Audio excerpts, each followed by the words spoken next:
चला तर आज बनवूया हॉटेलमध्ये मिळतो तशा चवीचा आणि त्याच पद्धतीचा चिकन अंगारा। रेसिपी खूप साधी सोपी आहे पण चवीला एकदम अप्रतिम आहे। सुरुवात करूयात। सगळ्यात पहिल्यांदा इकडे मी अर्धा किलो चिकन घेतले, स्वच्छ धुवून घेतले। 3 काजू 3 बदाम घेतलेत, एक छोटा चमचा जिरे घ्यायचे, 2 चमचे धणे घेतलेत। आता इकडे मी या सुक्या लाल मिरच्या घेतल्या, तर माझ्याकडे बोर मिरची होती म्हणून मी त्या यूज इकडे केल्यात। तुमच्याकडे ज्या असतील तर त्या तुम्ही इकडे वापरू शकता आणि प्रमाण सुद्धा कमी जास्त करू शकता। आता इकडे मी खडे मसाले घेतलेत, 3 दालचिनीचे तुकडे घेतलेत, 4 हिरव्या वेलची घेतल्यात, 5 ते 6 काळी मिरी आणि 5 ते 6 लवंगा घ्यायच्यात। तर आता हे सगळे खडे मसाले आणि काजू बदाम आपल्याला भाजून घ्यायचे। तर त्याच्यासाठी गॅसवर मी एक कढई ठेवली। तर इकडे आपल्याला जाड तळ असलेली कढई वापरायचे। एकदम बारीक गॅस करायचे आणि घेतलेले सगळे मसाले याच्यामध्ये घालायचे, सोबतच काजू बदाम सुद्धा घालायचे आणि हे सगळे मसाले आपल्याला याच्यातून चांगला खमंग वास येईपर्यंत चांगले असे भाजून घ्यायचे। तर एक 4 ते 5 मिनिटांमध्ये चांगले असे हे मसाले भाजले जातात। तर आता इकडे मसाले आपले चांगले भाजले गेलेत, एका प्लेटमध्ये काढून घेतल्यात। तर आता त्याच कढईमध्ये आपल्याला एक 5 ते 6 मोठे चमचे तेल गरम करून घ्यायचे। आता या तेलामध्ये आपल्याला कांदा तळून घ्यायचे। आता इकडे मी 2 मोठ्या साईजचे कांदे असे उभे पातळ चिरून घेतलेत, तर ते कांदे याच्यामध्ये घालायचेत आणि जोपर्यंत याला सोनेरी रंग येत नाही तोपर्यंत फुल गॅसवर हे कांदे आपल्याला तळून घ्यायचेत। तर एक 10 ते 12 मिनिटं लागतात कांदा तळायला। तर इकडे बघू शकता एक 5 ते 6 मिनिटं झालेत, कांदा आपला चांगलासा ब्राऊन व्हायला सुरुवात झाली। तर आता इकडे बरोबर 10 ते 12 मिनिटं झालेत, कांदा चांगला असा ब्राऊन झालाय। तर आता हा कांदा आपण एका ताटामध्ये काढून घेऊयात आणि हा कांदा सुद्धा आपल्याला व्यवस्थित असा थंड करून घ्यायचे आणि नंतर आपल्याला मिक्सरमध्ये एकदम बारीक असा वाटून घ्यायचे। तर आता हा कांदा आपण एका ताटामध्ये काढून घेऊयात।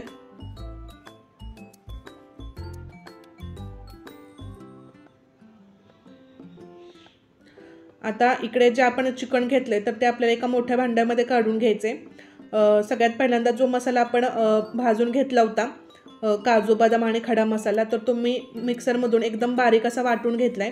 तर तो मसाला आता आपल्याला इकडे घालायचा आहे।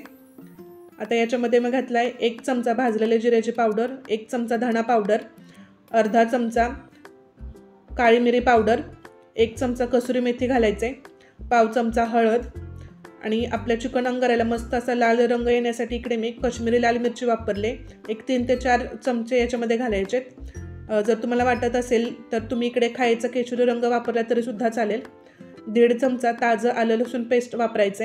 आता इकडे आपल्याला 1 वाटी दही घालायचे, याच्यामध्ये ताजं दही घ्यायचे आणि फेटून घ्यायचे।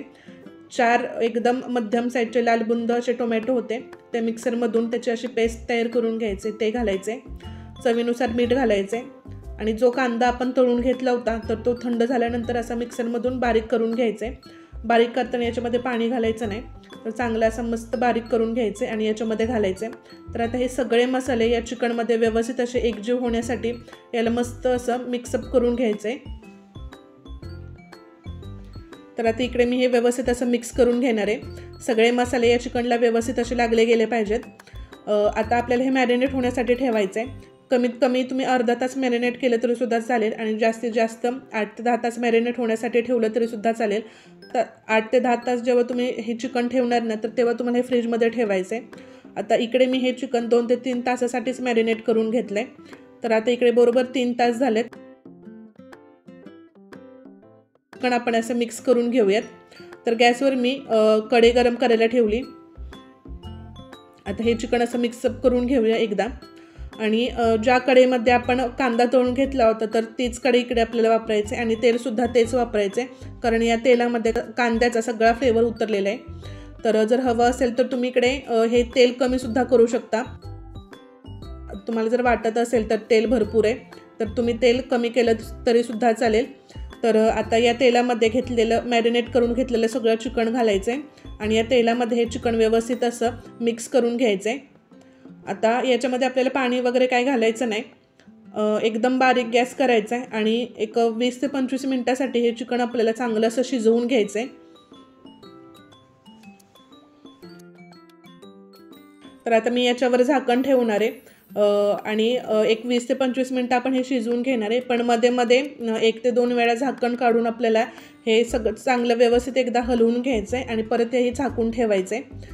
तर आता इकडे तुम्ही बघू शकता हे चिकन शिजायला ठेवून एक 7 ते 8 मिनटं झालेत. एकदा झाकण काढून आपण बघूयात. तर इकडे बघू शकता मस्त अशी तर्री सुटले चिकन अंगाऱ्याला आणि आपले ह्याच्यामध्ये जे सगळे मसाले आहेत तर ते सुद्धा व्यवस्थित असे शिजलेत, त्याच्यामुळे याला अजून जास्त असं तेल सुटले. तर हे चांगलं असं एकदा मिक्स करून घेऊया आणि परत एकदा ह्याच्यावर झाकण ठेवून आपल्याला हे चिकन चांगलं असं शिजवून घ्यायचं आहे. तर आता इकडे बरोबर 25 मिनटं झालेत. झाकण काढून बघूया. तर सगळे मसाले व्यवस्थित असे शिजले गेलेत आणि आपल्या चिकनला चांगली अशी तर्रीसुद्धा सुटली आणि वाससुद्धा खूप छान येतोय. चवीला तर एकदम अप्रतिम आहे, सोबतच वाससुद्धा खूप छान येतोय. तर एकदा चेक करूया चिकन व्यवस्थित शिजले का. तर इकडे चिकन व्यवस्थित शिजले गेले. तर परत एकदा ह्याला मिक्स करूया. तर या वेळेला तुम्ही याची टेस्टसुद्धा करू शकता. तिखट मीठ कमी वाटत असेल तर वाढवूसुद्धा शकता. तर इकडे मला थोडंसं मीठ कमी वाटत होतं म्हणून मी फक्त याच्यामध्ये थोडंसं मीठ वाढवलं आहे. परत एकदा हे असं मिक्स करून घ्यायचं आहे. आता इकडे आपलं चिकन अंगारा तयार झालं आहे. याच्यामध्ये आता थोडीशी कोथिंबीर घालायचे आणि तीसुद्धा याच्यामध्ये मिक्स करायचे. आता सगळ्यात शेवटी आपल्या चिकन अंगाऱ्याला मस्त असा स्मोकी फ्लेवर देण्यासाठी आपल्याला यातला एक कोळशाचा स्मोकी फ्लेवर द्यायचा आहे. तर दुसऱ्या गॅसवर मी कोळसा पेटण्यासाठी ठेवला आहे. तर कोळसा चांगलासा पेटला गेला आहे. एका वाटीमध्ये हा कोळसा काढून घ्यायचा आहे. ती वाटी आपल्याला चिकन अंगाऱ्यामध्ये ठेवायचं आहे. थोडंसं याच्यामध्ये तेल सोडायचं आहे आणि पटकन याच्यावर झाकण ठेवायचं आहे. 1 मिनिटभर आपल्याला याच्यावरचं झाकण हलवायचं नाही. तर 1 मिनिटामध्ये याला व्यवस्थित असा छान स्मोकी फ्लेवर बसतो. तर आता 1 मिनिट झालं आहे. आपण याच्यावरचं झाकण काढूया आणि ठेवलेली वाटीसुद्धा काढूया. तर किती झटपट आणि किती चविष्ट असा आपला चिकन अंगारा घरच्या घरी तयार झाला. हॉटेलमध्ये जेव्हा खातो तर तेव्हा अशाच चवीचा आपल्याला चिकन अंगारा मिळतो. तर कमीत कमी मेहनतमध्ये आपण घरच्यांसाठी हा चिकन अंगारा घरच्या घरी एकदम सोप्या पद्धतीने बनवू शकतो.